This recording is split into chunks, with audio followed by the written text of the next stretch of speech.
नोरमा group, जो सोचता है वो करता है। आपके अपने सपनों का आशियाना। एक बार फिर से पिछले 24 घंटे से बिहार की राजनीति ट्रेंड करने लगी है और बिहार की राजनीति में एक और नई बात चर्चा का विषय बन गई है। बिहार की राजनीति में लगातार जिस तरह से चुनावी साल में परिवर्तन पर परिवर्तन हो रहे हैं और नए नए आइडियाज़ आ रहे हैं, उससे साफ नज़र आ रहा है कि ये चुनाव कितना महत्वपूर्ण है। खास करके अगर देखा जाए तो इस चुनाव को युग परिवर्तन वाला भी माना जा रहा है, क्योंकि जितने भी वरिष्ठ नेता हैं उन सभी का रिटायरमेंट का ये साल हो सकता है।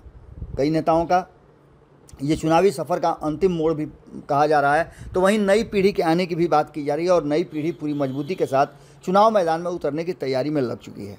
आपको बता दें कि बिहार में जिस तरह से दो गठबंधन बड़ी मजबूती के साथ अपने अपने हिसाब से अपनी रणनीति बना रहे हैं और चुनाव मैदान में उतरने की कोशिश कर रहे हैं, उसमें एक अलग गठबंधन बनने की तैयारी भी शुरू हो चुकी है। प्रशांत किशोर एक एक करके अपने कुनबे को बढ़ा रहे हैं और रोज़ नए नए शगुफे भी छोड़ रहे हैं। तो वहीं आपको बता दें कि आईपी गुप्ता भी अपने लिए एक नई राह तैयार कर लिए हैं और उस राह पर बड़ी तेज़ी से वो आगे बढ़ रहे हैं। चाहे वो सदस्यता अभियान की बात हो या फिर लोगों को ये बताना कि वो कितने सीटों पे चुनाव लड़ेंगे। उन्होंने 140 सीटों का ऐलान भी कर दिया है। तो वहीं आपको बता दें कि दो जो बड़े गठबंधन के घटक दल हैं वो भी अपनी अपने हिसाब से रणनीतियाँ बना रहे हैं।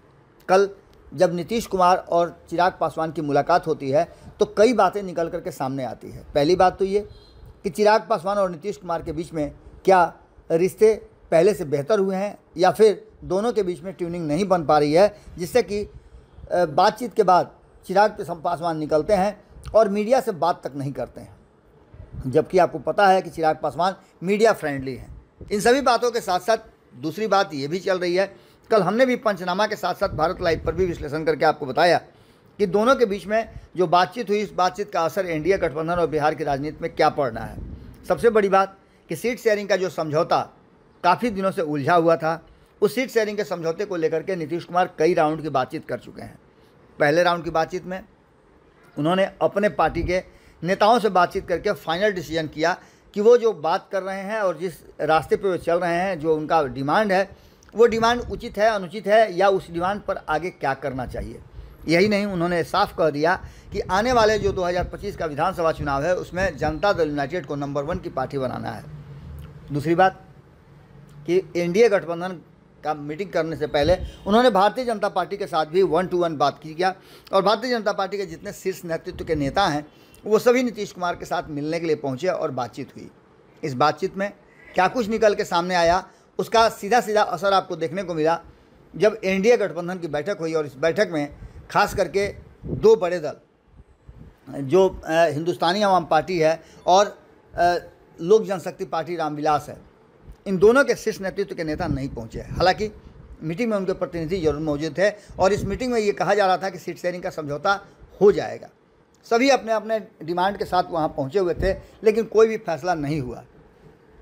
इसके तुरंत दूसरे दिन आपने देखा होगा कि दौड़े दौड़े उपेंद्र कुशवाहा पहुंचे और उपेंद्र कुशवाहा के पहुंचने के बाद नीतीश कुमार से उनकी मुलाकात हुई। बड़ा दोनों की तस्वीरें जो आई उसको लेकर के उपेंद्र कुशवाहा उत्साहित भी दिखे, लेकिन उसके बाद ये भी कहा जा रहा था कि उपेंद्र कुशवाहा को कितनी सीटें मिलेंगी, क्योंकि 243 सीटों का जो ये विधानसभा है इसमें सीटों को लेकर के मारामारी चल रही है और खास करके एनडीए गठबंधन में पांचों दल में सीट को लेकर के सामंजस्य बिठाना बड़ा मुश्किल हो रहा है। इन सब के बावजूद उपेंद्र कुशवाहा का खुश होना और उनकी पार्टी की तरफ से लगातार ये बात कहा जाना कि सब कुछ ठीक ठाक है और 2015 के अनुसार उनको सीटें मिलनी चाहिए और उसके लिए वो आगे तैयारी भी कर रहे हैं। खैर, इन सारी बातों के साथ साथ जो सबसे बड़ी बात थी वो थी चिराग पासवान को एनडीए गठबंधन का हिस्सा बना के रखना और उनके डिमांड को समझना और उसे पूरा करना। इन सभी बातों को लेकर के, उनके वोट बैंक से लेकर के जो वर्तमान माहौल 24 घंटे में बन गया था, उसको लेकर के भी नीतीश कुमार और चिराग पासवान की बैठक को बड़ा ही महत्वपूर्ण माना जा रहा था। चिराग पासवान और नीतीश कुमार की बैठक में एक बात तो साफ नज़र आई थी कि नीतीश कुमार और उनका कुनबा जो है वो कहीं ना कहीं नए नए जो बिहार में परिवर्तन हो रहे हैं उसको लेकर के भी काफ़ी चिंतित हैं, क्योंकि जो नया गठजोड़ बना रहे हैं लगातार नीतीश कुमार के विरोधियों को, नीतीश कुमार से नाराज़ लोगों का कुनबा बना रहे हैं प्रशांत किशोर, उससे साफ नज़र आ रहा है कि कहीं ना कहीं डैमेज वो नीतीश कुमार को जरूर करेंगे। प्रशांत किशोर ने तो ये भी दावा कर दिया था कि नीतीश कुमार के लिए 2025 का साल अंतिम साल होगा। और इतना ही नहीं, उन्होंने कहा भी था कि जदयू पूरी तरह से समाप्त हो चुकी है और 20 से भी कम सीटें जदयू को आएंगी। खैर, इन सारी बातों के साथ साथ चिराग पासवान और नीतीश कुमार की मुलाकात के बाद नीतीश कुमार भी काफ़ी खुश नज़र आ रहे हैं और दूसरी तरफ चिराग पासवान के कुनबे में भी काफ़ी खुशी नज़र आ रही है।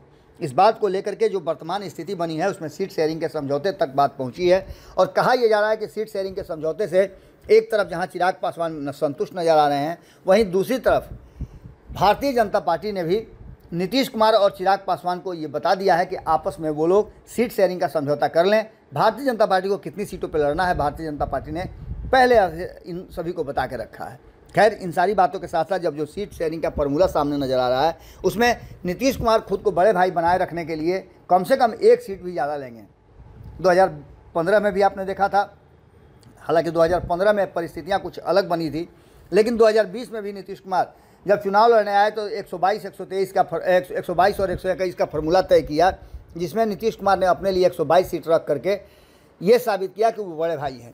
इस बार के चुनाव में भी नीतीश कुमार के लिए 101 सीट का फॉर्मूला तय किया गया है, तो भारतीय जनता पार्टी 100 सीटों पर चुनाव लड़ेगी। बाकी जो बचे हुए 42 सीटें उनका क्या होगा, तो उन सीटों में जो नज़र आ रहा है और यही वो कारण है जहां पूरी तरह से 2020 का फॉर्मूला जो है वो एनडीए गठबंधन के लिए बड़ा ही घातक साबित हो रहा है। एनडीए में बड़ा सुनामी नीतीश कुमार और चिराग पासवान के मुलाकात के बाद आता हुआ दिखाई दे रहा है। हमने कई लोगों से बातचीत करने की कोशिश की है, न तो कोई हिंदुस्तानी आवाम पार्टी से इस बात को लेकर के बोलने के लिए तैयार है और न ही उपेंद्र कुशवाहा की पार्टी से कोई इस बात पर किसी तरह का कोई बयान देने के लिए तैयार है। लेकिन एक बात तो तय मान के चलिए कि जिस तरह से नीतीश कुमार और चिराग पासवान खुश नज़र आ रहे हैं, मुलाकात के बाद जो तस्वीरें सामने आई हैं उन तस्वीरों ने साफ कर दिया है कि दोनों के बीच में सब कुछ ठीक ठाक है। लेकिन सीट शेयरिंग का जो फार्मूला हम आपके सामने रख रहे हैं, उस फार्मूले में Janata Dal United 101 seat, Bharatiya Janata party 100 seat और लोक जनशक्ति पार्टी रामविलास को 33 सीटें दिए जाने की बात सामने आ रही है।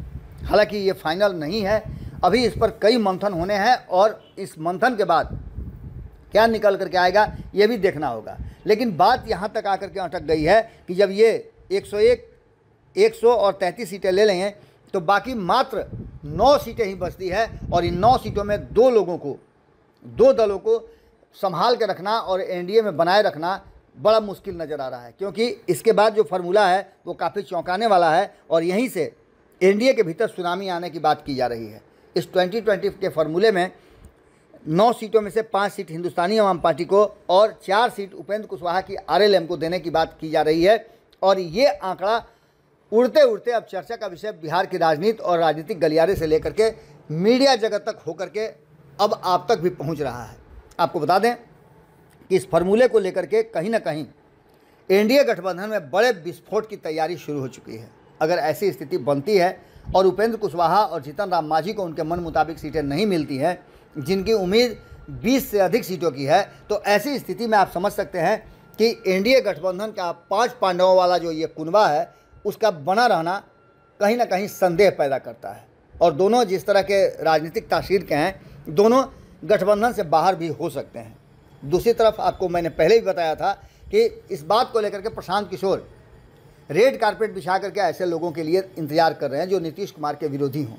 ये 2 लोग नीतीश कुमार के धुर विरोधियों में से हैं, जिनमें से आपको पता होगा कि अपनी पार्टी का विलय करके नीतीश कुमार के साथ जाने वाले उपेंद्र कुशवाहा हैं, जो कम से कम 20 सीटों की उम्मीद रखे हुए हैं कि उन्हें इस गठबंधन में मिलेगा। तो दूसरी तरफ जीतन राम मांझी भी कम से कम 20 से 30 सीटों की डिमांड कर चुके हैं। अब ऐसी स्थिति में आप समझ सकते हैं कि जब 2015 में इन्हें 20 से अधिक सीटें मिल रही थी तभी नहीं रुक पाए महागठबंधन में, तो क्या एनडीए गठबंधन में रुकेंगे 5 और 4 सीटों पे? ये बड़ा मुश्किल लगता है। अब देखना होगा कि आगे क्या कुछ निकल के आता है। लेकिन एक बात तो तय मान के चलिए कि नीतीश कुमार और चिराग पासवान की मुलाकात एनडीए में भूचाल लाने के लिए काफ़ी थी और वो भूचाल आता हुआ दिखाई भी दे रहा है। आगे क्या होगा उस पर हमारी नज़र बनी हुई है। हम लगातार कोशिश कर रहे हैं बात करने की कि दोनों ही जो घटक दल हैं हिंदुस्तानी आवाम पार्टी और आरएलएम, उनसे कोई भी बात निकल करके सामने आए। हालांकि जीतन राम मांझी अपने ही धुन में मस्त हैं और जिस तरह से संतोष सुमन ने अपने बयान दिए हैं वो काफ़ी संतुष्ट नज़र आ रहे हैं। लेकिन दूसरी तरफ उपेंद्र कुशवाहा की पार्टी अब सीट बढ़ाने के लिए परिसीमन की बात को लेकर के जगह जगह प्रेस कॉन्फ्रेंस करके अपनी बातों को रख रही है। अब इसका परिणाम क्या निकल के आता है ये देखना अभी बाकी है। जुड़े रहिए भारत लाइव के साथ। बहुत बहुत धन्यवाद। आपके सपनों को हमने सजाया है, ई होम्स पैनोरामा को हमने बनाया है। ई होम्स मेरा एक सपना था जिस पे मैं पिछले 4 साल से काम कर रहा था। हमने जो बनाया है वो सबने है माना। ई होम्स पैनोरामा में हो आपका भी आशियाना। और फाइनली हमने 2021 में इस प्रोजेक्ट को लॉन्च किया। बहुत लोग अप्रिशिएट कर रहे हैं कि पूर्णिया जैसे शहर में, बिहार के, एक तो बिहार की बात करें उसमें भी पूर्णिया जैसे छोटे जगह में इस तरह का लाइफस्टाइल देना, ये सुन के हम लोगों को बहुत अच्छा लगता है। ई होम्स में हमने कुछ और भी किया है, जैसे हम जिस जगह में रह रहे हैं हमारे फैमिली सिक्योर हो, उनको सिक्योरिटी का ध्यान में रखा है। आपकी सुविधा और सुरक्षा आपके लिए खास है, ये आपका विश्वास है। इसमें आर्टिफिशियल इंटेलिजेंस का 7 लेयर सिक्योरिटी का हमने इस्तेमाल किया है। लस ग्रीन कैंपस को बनाया है। यदि हमारा बाउंड्री वाल है तो वो वर्टिकल गार्डन है। ये जितनी भी फैसिलिटी होता है एक इंटरनेशनल टाउनशिप में, ई होम्स है, ये हम लोग विश्वास नहीं कर पा रहे हैं। जो भी हमारे मित्र दोस्त या जो भी हमारे बाहर के बाहर आते हैं तो हम लोगों को बहुत अच्छा सुनने को मिलता है और बहुत अच्छा क्रेडिट मिल रहा है। वो सारा हमने सिर्फ एक बिल्डिंग नहीं बनाया, हमें एक बहुत अच्छा लाइफस्टाइल दिया ई होम्स में, और मेरा एक सपना था जिसको मैं आज फुलफिल होते हुए देख पा रहा हूँ। ये आपका आवास है। ई होम्स पैनोरामा में अब आपका निवास है। E Homes Panorama, luxurious lifestyle redefined. Panorama group, जो सोचता है वो करता है। अगर ये वीडियो पसंद आई और वह बिहार के राजनीति और बिहारियत से सरोकार रखेनी तो सब्सक्राइब बटन दबा के चैनल के सब्सक्राइब कर ली। ओजे एगो घंटी बा, ओकरा बटन दबा देला से कुल सटीक और मारक खबर रुआ मुफ्त में मिल जाई। अगर रुआ पत्रकारिता के हमनी के नया प्रयोग में सहयोग कर चाहतानी तो ज्वाइन बटन दबा दी। पेटीएम नंबर नोट कर ली 9386 816 700।